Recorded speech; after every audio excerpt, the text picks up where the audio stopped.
Hi, everyone. Welcome to the latest, the Overboard Network, a Below Deck podcast. We're back with season 3 of episode 16 of Sailing Yacht, titled Parsifal's First Wedding. As we learned tonight, this is the penultimate episode of the season. In this week's episode, Marcos continues to impress, this time on a very limited menu. The crew enjoys a school night, and we have a wedding, of which the bouquet toss Gary finds personally offensive. We'll go over who won, who lost the episode, and go over our question of the week, and we'll thank a fan for their review. As always, you can email us at belowdeckpod@gmail.com to submit life advice questions you have. Let's bring in my co-host, Sean. Why does Glenn even bother mentioning to the crew at this point that this is a school night? I mean, it's going on deaf ears, right? Yeah, and also he's not going to shut it down. Like Captain Lee or Sandy would actually shut the party down. Yep. Captain Jason and Below Deck Down Under probably would too. We know Glenn's not going to. I think the night Tom puked in his room, I think he said something. But that was after that happened. He did shut it down when Tom came back puking. And it's actually interesting. I kind of forget, is Barnaby rooming with him? I totally forget. Yes. That's not a storyline right now. No. Because John Luke complained about rooming with Glenn. Oh, yeah. Tom and Glenn didn't get along really. Where Barnaby's just, I don't know, she's just sleeping there, and that's kind of it. Yeah. So Sean, let's get into the school night, I guess. So obviously they stay on the boat. Everyone was having a good time here, and I was a little worried it wasn't going to get into a lot of action, but we had just about all the players were there. So Colin was probably got as drunk as he's gotten all season, I feel like. Marcos was having a good time, although he was really stressed about, the upcoming meals. And then, Gary, Daisy, and everybody else is just leading the charge for a fun night. It was. The thing with this crew, everyone's a shots person. Or at least enough of them are. Like Daisy, Gary, and Colin are, where, that just takes the night in a whole new direction. Right? Because if everyone's sipping beer or wine, it slows it down. You get shots. You just rip 3 and you just hang out. You just have a good hour, right? Yeah. Fun though. I liked Marcos really stressed at first, and he goes under the galley and starts prepping for the wedding. And I like Gary goes down there, and then Colin does, and there's hey, no, come up and have fun. Yep. I thought that was great. I mean, he was obviously messing with bread, yeast, and I don't know, cooking, but he looked like he had a good time. They got after it. I think at some point, was it 3:00 before someone was yeah, we should probably think about going to bed. I think Barnaby went to bed early. Yep. Kelsey kind of did too, but everyone else, it was pretty late. Yeah. But they were jumping off the boat too. They were doing the worm. Oh, that's right. They had the floaties too. Yeah. Oh, yeah. Man, I feel like Ashley maybe isn't the best person to do the worm, It's a lot of pressure. I don't know. It is. I mean, she's not good at it. No. I think Daisy capped it off the best, saying basically, I know tonight's a school night, but that's tomorrow's problem. Yeah. We've all been there, big day tomorrow, but everybody's kind of going out. You just kind of succumb to the night, I guess. They deserve a night off. They deserve fun, after every charter.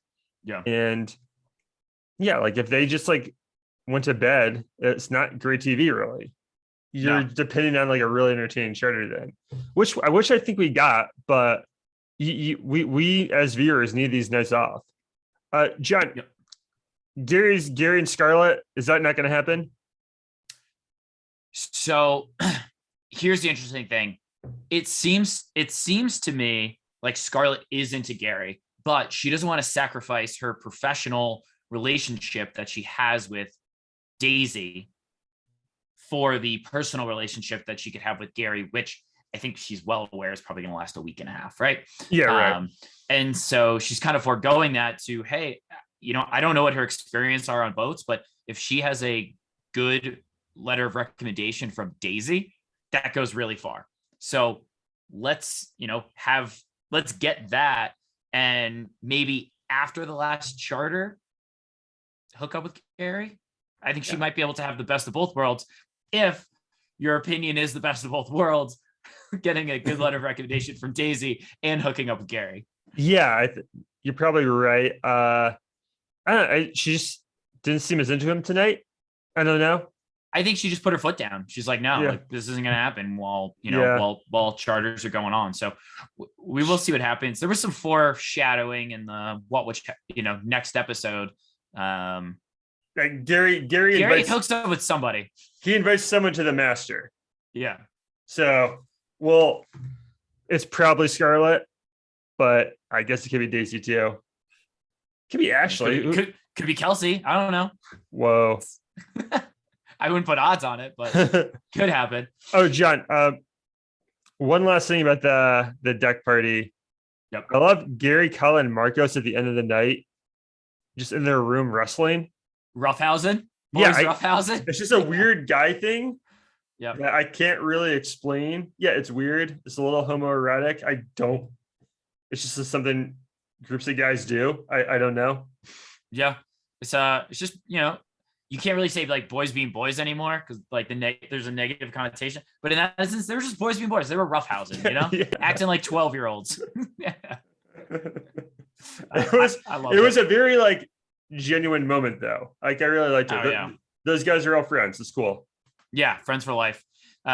Sean, so speaking of, kind of that cabin, there's a good scene, I thought, when Marcos and Colin sleep in the next day. Oh, love it. So Captain Glenn basically says, hey, we've got guests coming the next 3.5 hours. You guys need to get up. I guess my question is, aren't they both in charge of their own department? And if so, like, is it really on Glenn to wake them up? Or do they know they're like, hey, I got everything done. I don't need to do anything until when I get up, especially for someone who like Marcos, who's working on a crazy schedule. Yeah. Colin works directly for Glenn though, right? So more so than Marcos. He does, but I mean, they're just, I guess they're mooring, right? They're not anchored, right? Yeah. Or they're anchored. They're not going anywhere. I can see maybe Colin having to set some things up for Glenn. Yeah. Before they take off. With Marcos, you're right. If Marcos is saying like, hey, this sleep is going to be, me not being tired all day is going to be better for everyone. Right. Then I think you should let Marcos make the decision. It did remind me, I think season 2 of Below Deck. One time, while on charter, Ben's just like still asleep at 9:00, and Captain Lee just like knocks on the door, just goes, "Wake up!" And everyone else has to help him cook breakfast because he's so late. Oh, see, that's a difference though. This wasn't on charter. Yeah. He should let Marcos. If Marcos is asleep, he should get it. I felt for everyone though. I've done the thing because I work in a similar industry where you're working on weekends and you think you're going to work off the hangover during the day, and it doesn't really work out unless you get like a huge adrenaline rush because it's a crazy day. Then you're good. Well, I'll tell you, I got on a bender like must have been like a month and a half ago, or just a late night, like a month and a half ago, and I had an early tea time the next day.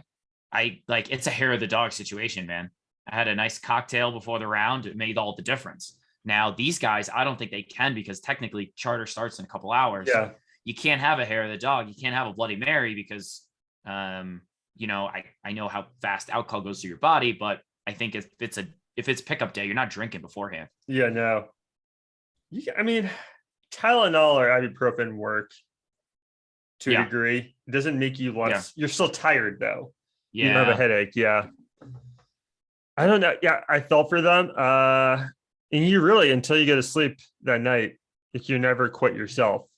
No, you're stealing fun from tomorrow, right?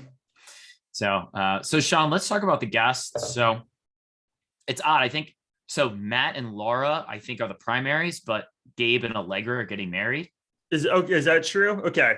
I think so. I tried to rewind a couple times, but I think it's definitely Gabe and Allegra are getting married. But I feel like they should be the primaries then. that's the thing though. It felt like Matt and maybe they're co-primaries. And so, for me, I wouldn't want to be a non-primary on like what are you doing? Paying for somebody else to have a wedding? Like, it's kind of weird, right? I recently got married. I would feel weird if a friend did that for me. Like you don't need to do that. To be fair, Sean, I almost booked the boat. I almost booked it. We would have had a great time. But no, I would have taken it. I would have taken it, but it felt weird.